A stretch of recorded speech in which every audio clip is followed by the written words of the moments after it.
காய வேண்டும் கம்பன் வரிகள் நீ சொல்ல வேண்டும்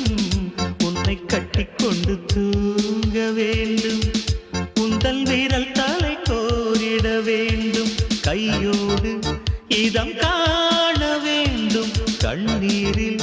குளிர் காய வேண்டும் உதட்டுக்கும் உதட்டுக்கும் தூரம் வேண்டும் உயிருக்குள் உயிர் சென்று சேர வேண்டும் தாயாய் சேயாய் மாற வேண்டும் புத்தம் புது மலரே என் ஆசை சொல்லவா பொத்தி வைத்து மறைத்தே என் பாஷை சொல்லவா இதயம் திறன்